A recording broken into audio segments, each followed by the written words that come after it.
Welcome to Basic Black. Some of you are joining us on our broadcast and others of you are joining us on our digital platforms. I'm Callie Crossley, host of Under the Radar 89.7. Tonight, the midterm elections. A big victory for Massachusetts women candidates in a near sweep of the state's top constitutional offices, including Maura Healey's historic win as the first openly lesbian governor-elect.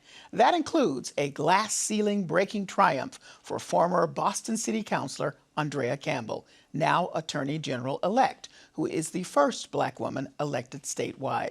Plus, Latino political power grows stronger as more Latinos gain seats in the State House.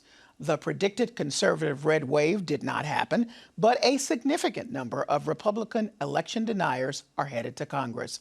What do these election results mean for communities of color?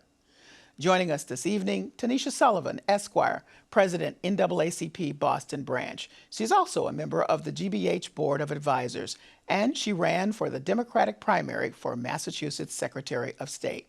Rahsaan Hall, Principal, Rahsaan Hall Consulting, and former Director, Racial Justice Program, ACLU of Massachusetts. He also ran for Plymouth County DA during this election cycle. Dr. Paul Watanabe, Professor, Political Science, and Director, Institute for Asian American Studies, University of Massachusetts, Boston. And joining us remotely, Dr. Tatishe Nteta, Provost Professor of Political Science, UMass Amherst, and Director of UMass Poll. Welcome to you all.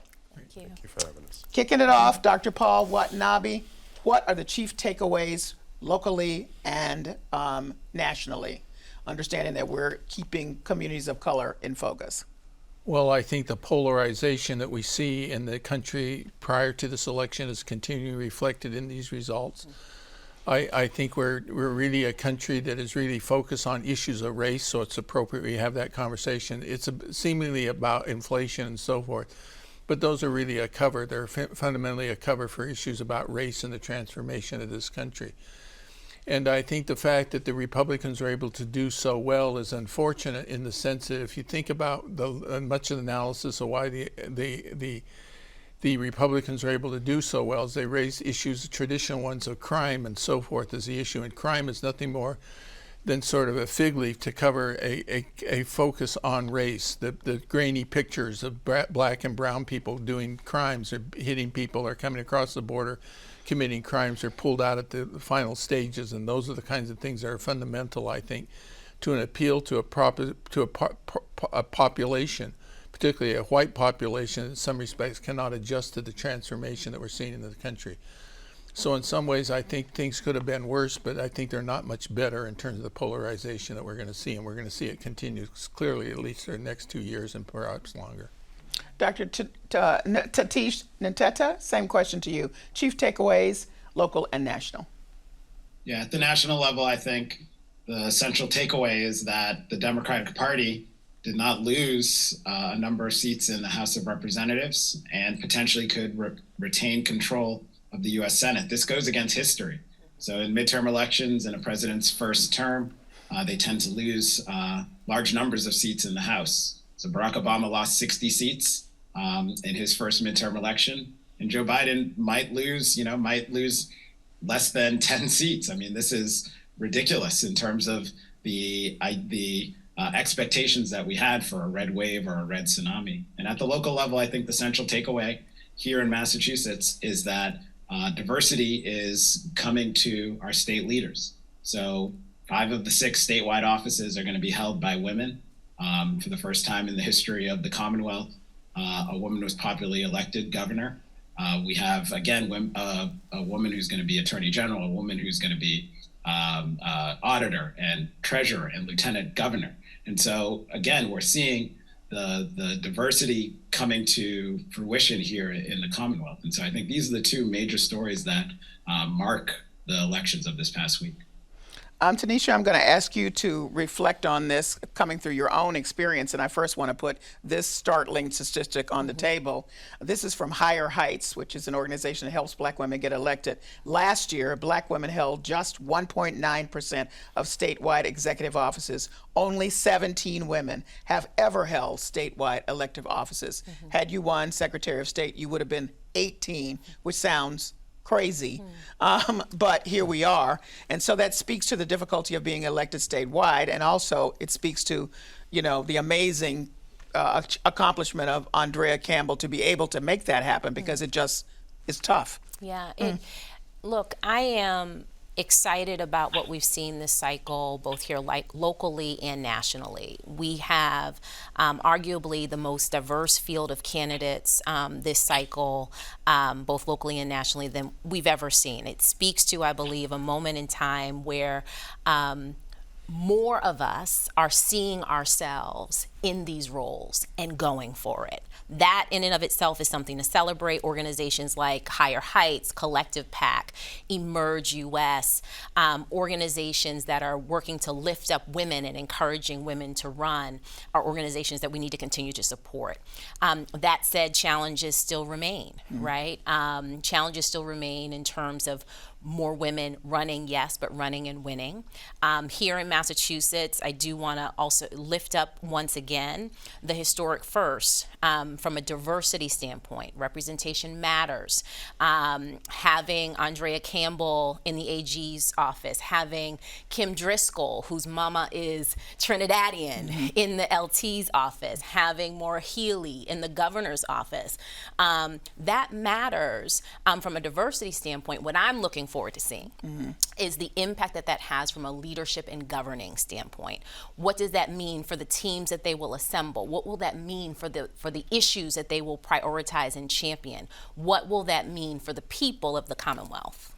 All right, Rahsaan Hall, I want you to reflect through your experience as a first-time candidate and thinking about the results of this election and how it played out for you, some of the themes that we've been talking about.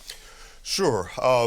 There's this phrase that I like to use called liberal exceptionalism when we talk about Massachusetts, because we think that we're a very progressive state. But the experience that I had running for Plymouth County District Attorney, I think should disabuse people of that idea, because what we saw is that although Maura Healey, Diana DiZoglio, Andrea Campbell did really well in Plymouth County, there was a split ticket when it came to district attorney, because I was running on a very progressive platform in a very conservative county, the second most conservative county in Massachusetts. And when you think about those candidates, the top of the ticket, they were all fairly centrist, relatively moderate. They weren't running as progressives. And so to the extent that people think that Massachusetts is this progressive state, we're really not. And when you look at some of the other races, like the Barnstable District Attorney's race, or Berkshire County, or even Suffolk County DA's races, all of those candidates who won or prevailed were either centrist or even a little right-leaning. And so I think that says a lot about Massachusetts. I think it's important that we have candidates of color and more women, people from the LGBTQIA plus community running for these positions, because one of the things that we really took pride in was how we shifted the conversation about what could be possible and connected with a lot more people throughout the county and throughout the Commonwealth with these other races. So we talked about some of the issues for folks of color running, particularly black women, statewide. Did that exist countywide? Oh, absolutely. Absolutely. I was running in a county that was 83% white. And so once we stepped outside of Brockton and we got into Kingston and Carver and Pembroke and Halifax and places like that, it was a very different experience. And although there were individuals that we met who were very supportive, there were a lot of people that we just weren't able to connect with or get in front of. And if the only thing that they're seeing is a black guy who's running as a progressive prosecutor, that shuts that entire conversation down. And I think similarly, when Tanisha would come down to Plymouth County, it would be like the two of us, or if Andrea showed up, and you would look out and we were all we were. And so I think there's something to be said about black faces showing up in these white spaces. I think it's good and it's important, but when the politics are further left, especially in places like this, it's going to be harder to get some traction. Not to say that it can't happen, but it's going to take a lot of work. Okay. So Tatishe, I want to talk about split tickets. In terms of across the country, we seem to have seen quite a bit of that. Rahsaan was talking about what happened relative to his race, but there appear to be folks that said, I'm going to support some Democrats that may not normally I would support because I'm afraid of what might happen, frankly, constitutionally, small d democratically. And then on some of the other races, I'm going to go my normal Republican or whatever. So that explains, some say, but you're the person that's analyzing this, why this was a bit of a surprise as to how some of the results are shaken out. Do you agree? Yeah, I think it's a reflection in large part of the quality of candidates. And so what we know across House races, Senate races, gubernatorial races, and races all down the statewide ballot, particularly Secretary of State races, is that the MAGA side of the Republican Party put forward a number of candidates that were far to the right ideologically and supported falsehoods like the 2020 election being illegitimate. And the Democratic Party, I think, effectively spoke to issues of the health of the democracy and mobilized individuals to vote based upon these fears and concerns. And that associated with our, example, or at least the Dobbs decision, demonstrating the power of, conservative ideology to go against public opinion, to go against in some ways, the will of the people as it pertains to a woman's right to choose.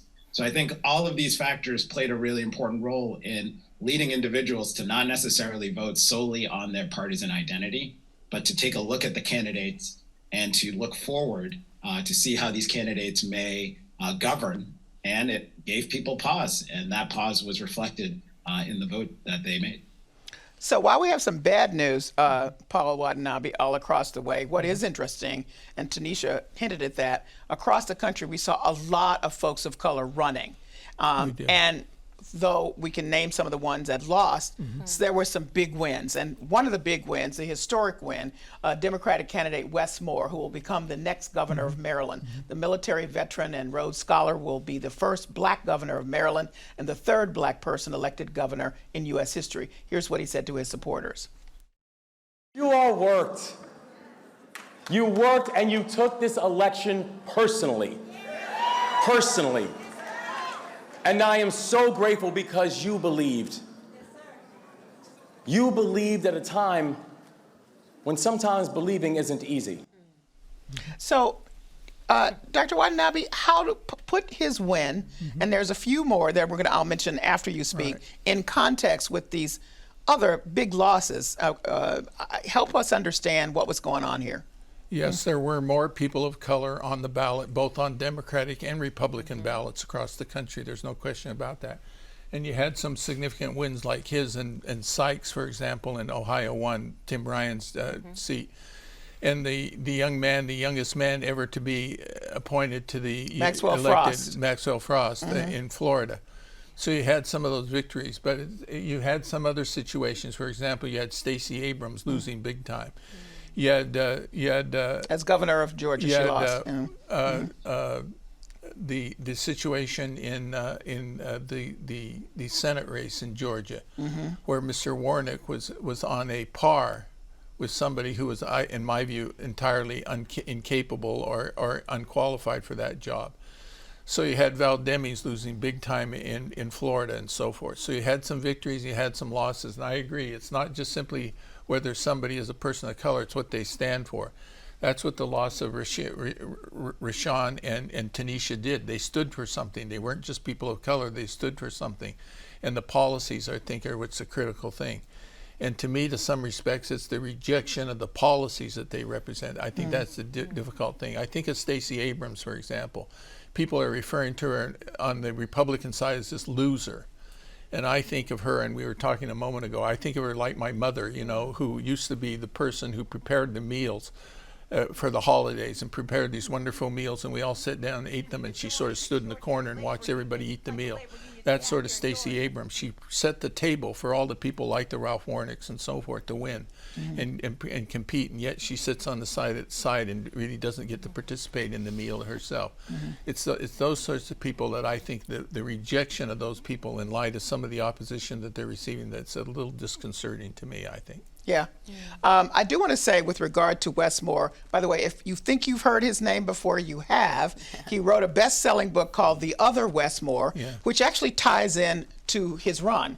His book was about the disparities between what that often happened to black folks, because the essence of his book is that he was mistaken for somebody who also was named Wes Moore in jail, and he did a whole thing comparing what his life would have been like, how easily it could be.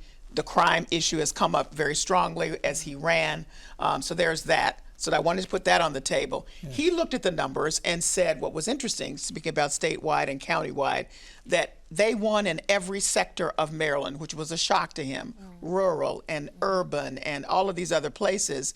And he attributed it to the folks were just tired of really not getting, to your point, Paul, somebody that felt very committed to what they were talking about and had lived some of the experience, who's not afraid to talk about what crime, how crime should be addressed, as he says, statewide and with some policies that make sense. We can't, he said in the quote, arrest or militarize ourselves out of this problem. So that's a very interesting thing. I also want to note that his lieutenant governor is Aruna Miller, who's an Asian American. So let me switch to just talk about these amazing wins across the country by other folks of color. High number of Latinos, some Republican, to your point, Paul. So Tatishe, how do you look at these other, for example, high numbers of Republicans? There's a Mexican American woman in Florida who on the Republican side won. There are Latinos across the state. We have Alex Padilla, who was formerly elected to the seat that he had been appointed to in California. And by the way, Maxwell Frost considers himself Afro-Cuban. So it's a very interesting mix of some of the folks who've won. How do you see them in the context of where black folk are in terms of impact? Yeah, I mean, I think it's a reflection of the diversification of the nation. So, we all know that we're inching very close to a majority minority status as a nation. And we're seeing that demographic change be reflected in our, elected officials. So I think that's the first thing. It's just it's in some ways a reflection of what being an American is going to be going forward, and the sort of the diversity, the racial diversity, the ethnic diversity that will entail. But I think it's also a reflection, and we've said it previously, of grassroots efforts at, mobilizing individuals to run for office. So in the past, these positions were viewed primarily as positions that, white men can possess. But, interest groups at all levels have found individuals in the private sector, in the public sector, and put them forth. And they have resonated with an increasingly diverse constituency and electorate. And we're seeing again, I think this is just the beginning of highly diverse slate of candidates and highly diverse slate of elected officials as well. Now, having said that, Rahsaan and Tanisha, I want you to respond to, there feels like this is ongoing tension around, obviously there has to be some acceptance by voters that this is the demographic, it looks different, folk look different, and I am supporting them. But there's also a very strong rejection, which you felt, along racial lines. So I wonder how you assess what we've seen in terms of losses and wins, and just nationally and locally. Yeah, I think that's an interesting question, because I look at the race before mine in 2018, where the incumbent had a challenger who ran a much less effective campaign than I did, but still got a greater number of votes. And so it's hard, and he admittedly ran as more of a centrist prosecutor as opposed to myself, who was pushing some pretty progressive ideas in prosecution. But it's hard not to think about the role that race played in my campaign. There was somebody who sent me an email when we made our campaign video and said, I really like Rahsaan and I want to see him win, but his video has too many black people in it. And I'm like, dude, that's my family. Like, what do you want me to do? Like, I'm just getting rid of me and my mama and my wife and my father. Like, what am I supposed to do? But I think, that's part of the reality. And giving a presentation, talking about the racial disparities or my experience as a black man growing up to a group of seniors, and somebody coming up after and saying, I really liked everything that you had to say, but one suggestion, if you don't mind. I'm like, what? Yeah. It's like, you talk about race a lot. And so it's difficult in these places where people don't have to contemplate or consider race in their day-to-day lives to have someone like me or Tanisha show up and put these issues front and center, and it makes them feel uncomfortable, and they feel like, I was at a Democratic Town Committee meeting and people questioning whether or not Tanisha was too polarizing. Like, what does that even mean? It's because she's a black woman who's strong and very intelligent and can talk about these issues with a level of command that makes them uncomfortable, and so now all of a sudden she's polarizing. So race is a significant factor, particularly in parts of the country, but also in the state where you don't see a lot of diversity. Tanisha. Yeah, so I do want to comment on that, and because the way I analyze it really has a lot to do with unconscious bias, right? And Rahsaan touched on it earlier when he talked about people having an opportunity to really get to know and understand the platforms, who we are as people and our platforms. I remember being in Waltham and running into probably an older white man who was very dismissive immediately. He said, we will not have anything in common. And I remember saying to him, freedom to vote, economic opportunity, government transparency. He's like, oh, that sounds really good. I said, well, that's what I'm talking about, right? And it was oftentimes when it comes to candidates who look different, who are not white men, we are battling with the unconscious bias that has people making assumptions about who we are and what our policy positions are before we can even open our mouths. So what matters then there is the financing and the resourcing, right? I don't know, I'm not prepared to accept at this point that voters in Plymouth County aren't ready to reclaim the spirit of justice. I'm not ready to accept that voters across Massachusetts don't want to have more accessible and inclusive elections. But what I do know to be true from my experience is that our ability to reach people, which does require resourcing, is limited. And so you have a candidate like Andrea, I think that we have to accept and acknowledge, Rahsaan and I are both first-time candidates. Right. Andrea has run multiple elections, had infrastructure in place, and was able to, out the gate, have a finance machine that allowed her to introduce herself and disarm in some respects, so that she was then able to share her message. We have to have a conversation here in Massachusetts about how accessible our elections are for voters and also candidates. I have to say this piece here about our electorate in Massachusetts. 60% of Massachusetts voters are unenrolled. That's right. And so what we saw here in this election, with the election of a fairly moderate statewide office slate, but then you juxtapose that against question 1 and question 4. Right. Yes. Right. And so we do have here an electorate that is ready to be more caring for the whole when we think about question 1 and we think about question 4. But at the same time, we have an electorate that is a little bit uncomfortable with the unknown. Right. So I've got some seconds here for Paul and then for you and for Tatishe. So Paul. Well, I think about these two people here, Rahsaan and Tanisha. If they were running, let's say, in Georgia or Texas or Florida, we would have they're beautiful people here. They're very respectable and so forth. I would imagine the ad campaigns, they would have pictures of Rahsaan that we wouldn't even be able to recognize him. They would be, he would look like some criminal or some sort. And Tanisha, this beautiful woman, would look as though she's some threat. And that's the notion that they're going to reduce themselves to the most fundamental notion. And that's a fear that these people can pose before you get to their ideas, before you get to discussion of them.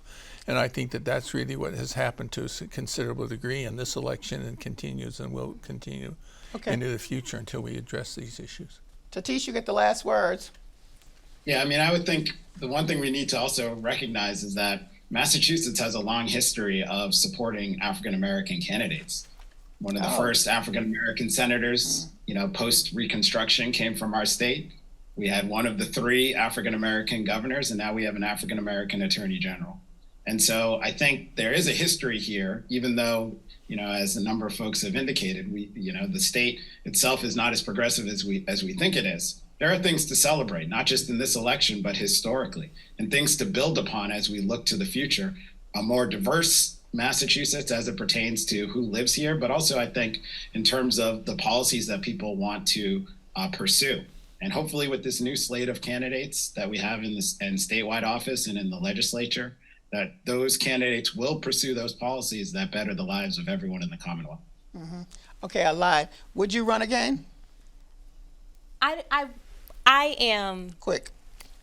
That's a hard question for me to answer. I'm not prepared to answer that right now. Okay, Rahsaan, Yes. you would run again? Yes. Okay, so we'll be looking to see you and maybe you. All right. I want to thank all of you. That's the end of our broadcast and the end of our show. Thank you for joining us. Good night.